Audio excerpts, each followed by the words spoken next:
آیا ہوں. میں آپ کو ایک اور بات بڑی عجیب سی بتاؤں, میں آپ کا پڑوسی ہوں, میں آپ کے بہت قریب رہتا ہوں, میں اس جیل کو تقریباً روزانہ اوپر سے دیکھتا ہوں, اور واللہ میں بڑا سوچتا رہتا ہوں کہ کیسے لوگ زندگی گزارتے ہوں گے. اللہ کسی کو بھی یہ قید و بند کی صعوبت نہ دے, اللہ سب کو آزاد زندگی عطا فرمائے. ایک بار حضرت جنید بغدادی رحمت اللہ تعالی علیہ کے پاس ایک پنجرے میں پرندہ تھا. وہ پرندے کو حضرت جنید بغدادی نے آزاد کر دیا. لوگوں نے کہا آپ نے پرندہ کیوں آزاد کیا؟ وہ پرندہ تو آپ کو بڑا پسند تھا. کہتا ہے ایک دن پرندہ مجھے کہتا ہے اے جنید تم تو اپنے دوستوں کے ساتھ آزادی کی زندگی گزارتے ہو اور میں پنجرے میں قید ہوں. جنید بغدادی کہتے ہیں مجھے بڑا افسوس ہوا, میں نے اس کو آزاد کر دیا, مگر اس پرندے نے مجھے ایک بات بتائی. حضرت جنید بغدادی جیسے اللہ کے ولی کہتے ہیں, اس نے مجھے کہا ہے جنید اب میں ایک بات بتا کے جاتا ہوں, جب تک کوئی پرندہ اللہ کے ذکر سے غافل نہیں ہوتا تب تک وہ پنجرے میں قید نہیں ہوتا. تو یہ جو پرندے قید ہوتے ہیں, یہ جانور قید ہوتے ہیں, یہ درخت کاٹے جاتے ہیں. علماء کہتے ہیں روایتوں میں آتا ہے اللہ کے ذکر سے غافل ہوتے جب کاٹے جاتے ہیں. ہم تو اشرف المخلوقات ہیں نا. غور کیجئے, کہیں نمازوں میں کمی تو نہیں رہی تھی, کہیں اللہ کے ذکر سے غافل تو نہیں ہو گئے تھے, کہیں اللہ کو ناراض کرنے والے کام تو نہیں کیے تھے جو آج یہ قید مل رہی ہے. چلو قید میں آ گئے نا, اب تو قید ہی نہیں رہنا نا. اب کیا فرق آیا میرے اندر؟ آپ ایک اور بات اگر اس قید سے سیکھیں کہ یہاں پھر بھی کھانا ملتا ہے, پھر بھی ہم ہوا لے رہے ہیں. ماشاءاللہ میں تو دیکھ رہا ہوں کہ بڑا اچھا یہ میلاد کا اجتماع قیدیوں کے لیے رکھا گیا, بڑی اچھی بات ہے, مسجد بنی ہوئی ہے, کچھ نہ کچھ آسانیاں ہیں. مگر ایک قید وہ ہوگی جہاں کھانا نہیں, جہاں پیپ ہوگا, جہاں ہوا نہیں, جہاں آگ ہوگی, جہاں بستر نہیں وہاں سانپ ہوں گے. اور وہ قید کون سی ہے؟ وہ جہنم کی قید ہے. وہاں جو قید ہو گیا نا, ایک لمحہ بھی برداشت نہیں کر سکے گا. آپ کو پتہ ہے جہنم کا سب سے ہلکا عذاب کون سا ہے؟ the lowest category کا پنشمنٹ کون سی ہے؟ حدیثوں میں روایتوں میں ملتا ہے کہ جو سب سے ادنا درجے کا جہنمی ہوگا نا, اسے آگ کے جوتے پہنا دیے جائیں گے اور اس کا دماغ ہنڈیا کی طرح کھولتا ہوگا اور وہ یہ سمجھتا ہوگا کہ مجھے سب سے زیادہ عذاب دیا جا رہا ہے, حالانکہ روایتوں میں آتا ہے وہ سب سے ہلکا عذاب ہوگا. تو اے میرے پیارے بھائیوں, یہاں آ گئے, آج نہیں تو کل, کل نہیں تو پرسوں, انشاءاللہ اللہ کی رحمت سے رہائی ہو جائے گی. لیکن اس قید میں آ کر یہ وعدہ اپنے آپ سے ضرور کر کے جانا کہ اب کبھی زندگی میں ایسا کام نہیں کرنا کہ دنیا کی جیل میں آؤں, اور یہ بھی وعدہ کرنا کہ اب ایسی زندگی گزاروں گا کہ قیامت کے دن قید نہیں ہونا ہے, جہنم میں نہیں جانا, میں نے جنت میں جانا ہے. یہ کم از کم یہ تو اپنی زندگی میں آپ بدلاؤ لائے نا.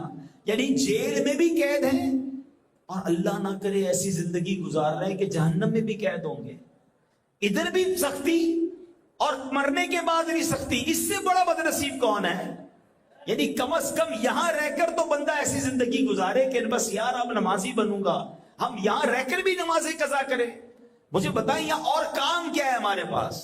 اگر اتنی لائف فارغ ہونے کے باوجود 5 وقت نماز میں نہیں پڑھ رہا, حالانکہ وہ سب سے اہم فرض ہے. آپ کو پتہ ہے نماز دین کا ستون ہے. اس مسجد میں ستون نظر آ رہے ہیں آپ کو, یہ پلر نکال دیے جائیں تو کیا ہوگا؟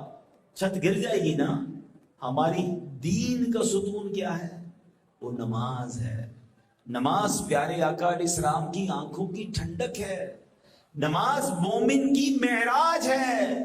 نمازی کو نبی پاک علیہ السلام کا دیدار ہوگا قبر میں, اور سنو انشاءاللہ قیامت کے دن اللہ کا بھی دیدار کرایا جائے گا. اتنے انعام نمازی کی. آپ نمازی بنے, آپ دیکھیں آپ کے کام آسان ہو جائیں گے. آپ کی انشاءاللہ کورٹ کی تاریخیں, کیس کے مسائل اللہ کی رحمت سے آ سکتے, کیونکہ آپ اللہ کی بارگاہ میں دن میں 5 بار آ رہے ہیں نا. لیکن اگر جیل میں رہ کر بھی نماز قضا ہو رہی ہے, جیل میں رہ کر بھی گناہ ہو رہے ہیں, ادھر بھی اللہ کو ناراض کیا جا رہا ہے, تو پھر سوچیں اس سے بڑی بدنصیبی کیا کہ یہاں بھی قید وہاں بھی قید. نہیں, انشاءاللہ ہم یہاں کی قید سے بھی رہا ہوں گے اور نبی پاک کے ساتھ انشاءاللہ قیامت کے دن جنت میں بھی جائیں گے انشاءاللہ. یہ بدلاؤ لانا ہے اپنی زندگی میں. آپ دیکھیں نا وہ 3 دن کے قیدی نے کیا کیا, اس نے اسلام قبول کر لیا, توبہ کر لی, صحابی رسول بن گئے. کاش آج جتنے میرے بھائی نبی پاک کے میلاد کے اجتماع میں آئے ہیں وہ اپنے اندر یہ وصف پیدا کریں کہ بس اب یہ آخری قید ہے, اب یہ زندگی کی آخری قید ہے, یہ زندگی کی آخری غلطی ہے. اچھا اب قیدی بندے کیوں ہیں؟ نارملی بہت سارے ظاہر معاملات ہوئے ہوں گے, ہو سکتا ہے کچھ مظلوم بھی ہو, بیچاروں کا قصور نہ ہو, ثبوت نہ ہو, کوئی وجہ سے جیل میں آ سکتے ہیں. لیکن نارملی جو بندہ قید میں آتا ہے نا, اس کے پیچھے اگر ہم ریزن تلاش کریں, اکثر میری بات کی آپ امید تائید کریں گے کہ وہاں غصہ جو تھا نا اس نے یہاں تک پہنچایا ہوگا. کسی کو بدلہ لیا, کسی کے ساتھ زیادتی کی, کسی نے کسی کا قتل کر دیا, ہاتھ پیر توڑ دیے, یا واٹ ایور کام کیا. اگر آپ دیکھیں تو 2 چیزیں بڑی ہوتی ہیں جس میں بندہ جیل میں پہنچتا ہے, وہ یا تو غصہ ہے یا بدلہ ہے. اچھا بدلہ بھی غصہ ہی کی وجہ سے ہوتا ہے. اب ہماری شریعت ہمیں کیا سکھاتی ہے؟ انسان غلط, دیکھیں ہم انسانوں کے درمیان رہتے ہیں نا, غلطی ہو جاتی ہے کسی سے. اب اگر ہم ہر غلطی کا بدلہ لینے کی کوشش کریں گے, اینٹ کا جواب پتھر سے دیں گے, چھوٹے سے جھگڑے کو اتنا بڑا بنا دیں گے کہ جناب کسی کا سر پھوڑ دیں یا کسی کو دنیا سے ہی بھیج دیں, تو پھر آخرکار انجام یہ ہوتا ہے. حالانکہ میرے دین یہ سکھاتا ہے, میرے آقا علیہ السلام کی بڑی پیاری حدیث ہے, نبی پاک فرماتے ہیں جس کا مضمون ہے کہ جو یہ چاہتا ہے کہ اس کا حساب آسانی سے لیا جائے اور اللہ اس کو جنت عطا فرمائے, وہ 3 کام کر لے اور قیامت کے دن حساب بھی آسان ہو جائے. اس سے بڑھ کر اور کیا چاہیے؟ صرف 3 کام ہے. آج یہ 3 کام یاد کر کے جانے آپ نے, اور نیت کرنی کہ آپ زندگی ایسے گزاریں گے. نبی پاک نے فرمایا جو تم پر ظلم کرے تم اسے معاف کرو. یہ بڑا مسئلہ ہے. بندہ کہتا ہے یار ظلم کیا میں کیوں معاف کروں, اس نے غلط کیا, اس نے گالی دی میں گالی کیسے نہیں دوں گا, اس نے تھپڑ مارا میں کیوں اس کو جناب بندوق نہیں نکالوں گا. نہیں, یہی تو کمال ہے. ظلم کر رہا ہے پھر کیا کر رہا ہے؟ معاف کرو. نبی پاک نے معاف بھی کیا. ابھی آپ نے واقعہ سنا نا کہ وہ قتل کرنے آئے تھے اور میرے آقا نے سبحان اللہ انہیں کیا عطا فرمایا کہ 3 دن کی سزا دی, معاف کر دیا, مسلمان کر لیا. وہ بیسیکلی سزا نہیں تھی, وہ ٹریننگ تھی کہ وہ دیکھیں مسلمان کیسے ہوتے ہیں, انہیں قریب سے پتا چلے کہ نبی پاک کی عادت کیا ہے. اور یہ ایک بار نہیں ہوا, پیارے آقا نے کئی بار اپنی جان کے پیاسوں کو معاف کیا. ایک بار نبی پاک ایک درخت کے نیچے آرام کر رہے تھے, ایک شخص آیا ہاتھ میں تلوار لیے, نام تھا غورس, ہاتھ میں تلوار ہے, بڑا تکبر ہے. پیارے آقا کو معاذ اللہ شہید کرنے آیا. پیارے آقا کی آنکھ مبارک کھلتی ہے, کوئی صحابی ساتھ نہیں ہے, کوئی گارڈ نہیں ہے. پیارے آقا سے غورس کہتا ہے اے محمد صلی اللہ علیہ وسلم, آج آپ کو مجھ سے کون بچائے گا؟ ہاتھ میں تلوار ہے, کوئی بندہ نہیں. نبی پاک کا اعتماد دیکھو, آقا علیہ السلام نے فرمایا اللہ. اب حبیب اللہ کی زبان سے اللہ کا نام نکلا تو کیسا نکلا ہوگا؟ کہتے وہ غورس کانپنے لگا, تلوار گر گئی. سبحان اللہ, نبی پاک نے وہ تلوار اٹھا لی. فرماتے غورس اب تمہیں مجھ سے کون بچائے گا؟ تھوڑی دیر پہلے غورس کہہ رہا تھا نا, اب پیارے آقا فرما رہے ہیں اے غورس تمہیں کون بچائے گا؟ غورس کہتا ہے آپ تو کریم ہیں, آپ تو معاف کرنے والے ہیں, آپ مجھے معاف کر دیں تو بڑی مہربانی. پیارے آقا نے اسے معاف فرما. نبی پاک نے ایسے اسلام پھیلایا. ہم کہتے نہیں جناب, میں جب تک بتاؤں گا نہیں میں کون ہوں, مجھ سے بدتمیزی, میرے ساتھ زیادتی, اب میں اس کو ٹھیک کر کے بتاؤں گا, 7 نسلوں کو نہیں چھوڑوں گا. ہو سکتا ہے ابھی بھی جیل میں کوئی ایسا ہو جو تیاری کر رہا ہے, بس قید سے نکلوں پھر بدلا لوں گا. کب تک جلو گے یار اس بدلے کی آگ میں؟ کب تک یہ چلتا رہے گا؟ آپ اس کے خاندان کا بندہ ماریں گے, وہ آپ کے خاندان کا بندہ مارے گا, پھر آپ تھوڑے عرصے بعد جا کے کریں گے. ہم مسلمان ہیں, اسلام مجھے اور آپ کو معافی سکھاتا ہے. اچھا آپ کو شیطان دماغ میں بات ڈالے گا یار عجیب بات کر رہے ہیں مولانا صاحب, اس نے میرے خاندان کا بندہ مارا ہے, اس نے جناب میری بےعزتی کی ہے, اس نے میرے ساتھ زیادتی کر کے کورٹ کے اندر مجھے جیل میں بھیجا ہے, میں تو باہر نکل کے بدلہ نہیں لوں گا, یہ کیسے ہو سکتا ہے؟ ارے یہی تو میرا اسلام سکھاتا ہے. اچھا نعت سب کو یاد ہے, سلام اس پر کہ جس نے گالیاں سن کر دعائیں دی. سنی ہے نا, کبھی ہم نے دی گالیاں سن کر دعائیں؟ ہم ایک گالی والے کو 7 گالی دیتے ہیں. سلام اس پر کہ جس نے خون کے پیاسوں کو قبائیں دی. یعنی جو خون کے پیاسے تھے میرے آقا نے انہیں بھی معاف کیا. گالیاں دیتا کوئی تو دعا دیتے ہیں, دشمن آ جائے تو چادر بھی بچھا دیتے ہیں. کتنا اچھا سبحان اللہ کہا آپ نے. کرتے ہیں کہ نہیں؟ ہم تو دشمن آ جائے تو گولی سے مار دیتے ہیں, دشمن آ جائے تو سر اس کا پھاڑ دیتے ہیں. نعت سن رہے ہو کہ دشمن آ جائے تو چادر بھی. بھائی ہم بھی تو کچھ کر کے دکھائیں نا. کب تک بدلے لیتے رہیں گے یار؟ کب تک خاندان کے خاندان تباہ ہوتے رہیں گے؟ کب تک ہماری خاندان کے بچے بھی جیلوں میں جاتے رہیں گے؟ میں بلوچستان گیا, میں سندھ گیا, میں اندرون پنجاب جاتا ہوں. جب گاؤں گوٹھوں میں جاتا ہوں تو پتا چلتا ہے کہ اس کی سالوں سے دشمنی چل رہی ہے. کئی خاندان کے افراد مر گئے. کیوں بھائی؟ خاندانی ایک زمین کے مسئلے کے اوپر. نہ کریں ایسا, ختم کریں یار. تھوڑی سی لائف ہے, کتنا جینا ہے. ابھی مجھے کئی چہرے نظر آ رہے ہیں جو 40, 50, 55 سال کے ہو چکے ہیں. اور کتنا جیے ہوگے بھائی؟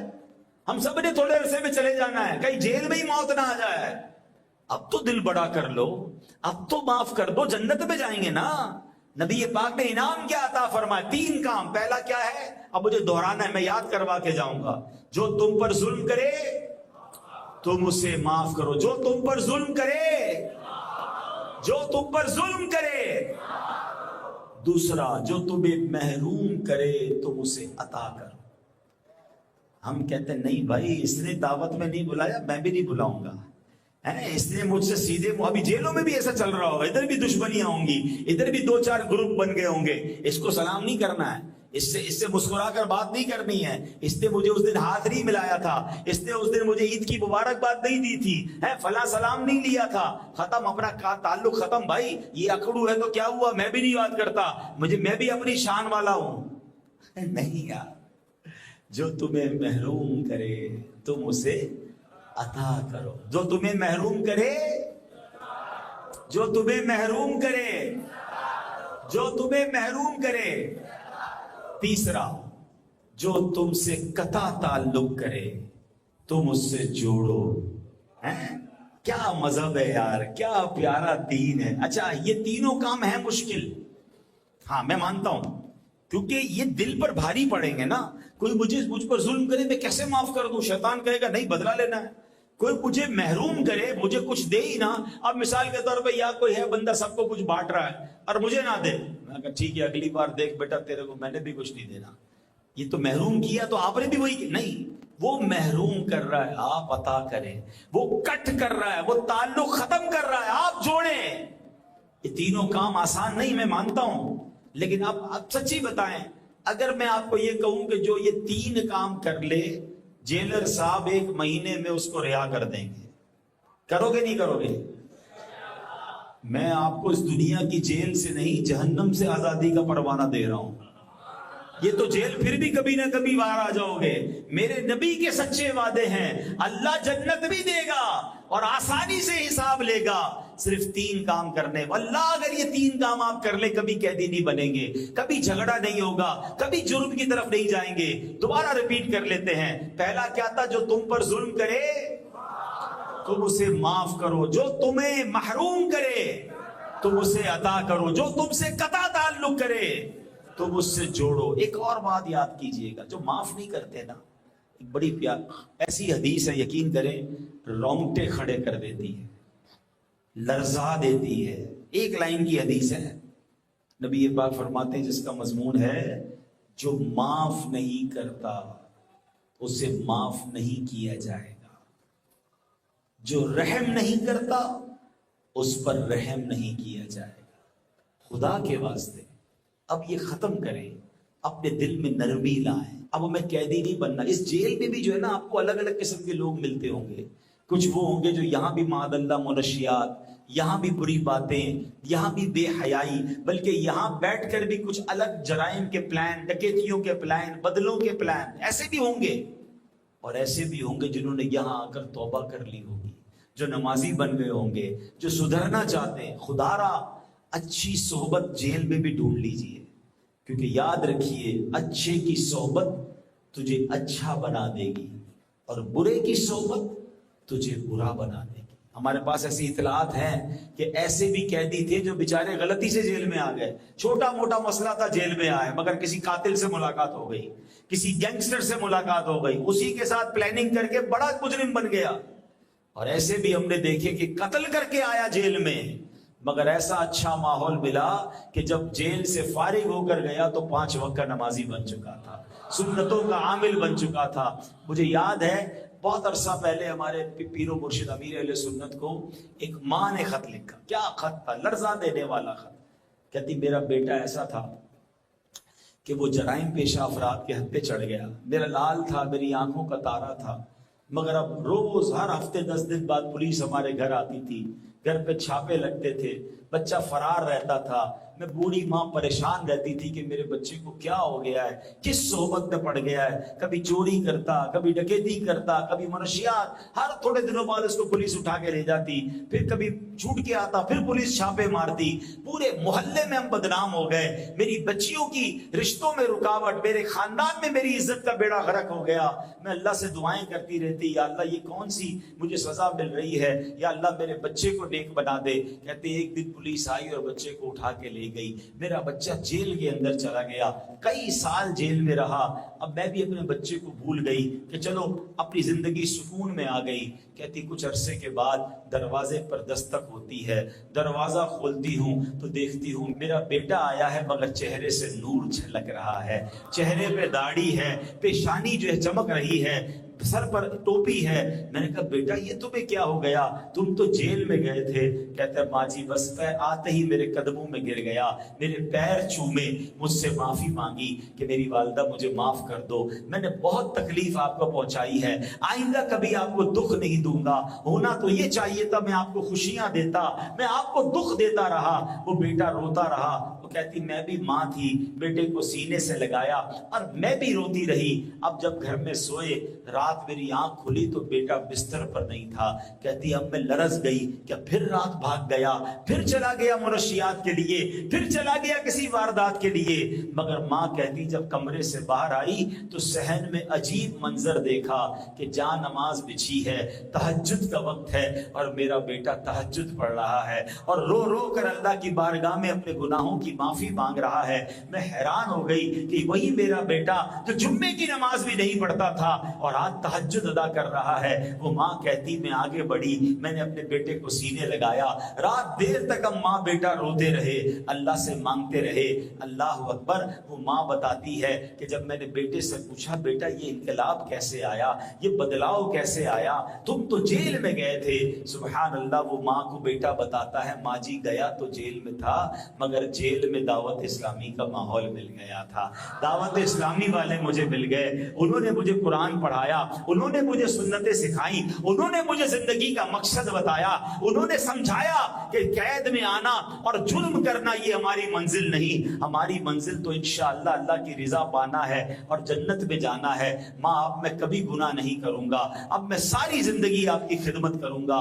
اس ماں نے امیر اہل سنت کو جو خط لکھا میں نے اس کا خلاصہ بیان کیا ہے، اور وہ کہتی ہے اللہ سلامت رکھے دعوت اسلامی والوں کو، اللہ خوش رکھے کہ جنہوں نے میرے قیدی اور مجرم بیٹے کو، جس بیٹے کی وجہ سے پورے محلے میں میری آنکھیں شرم سے نیچے ہو جاتی تھی، میرے بیٹے کو انہوں نے وہ عزت کا تاج عطا کیا۔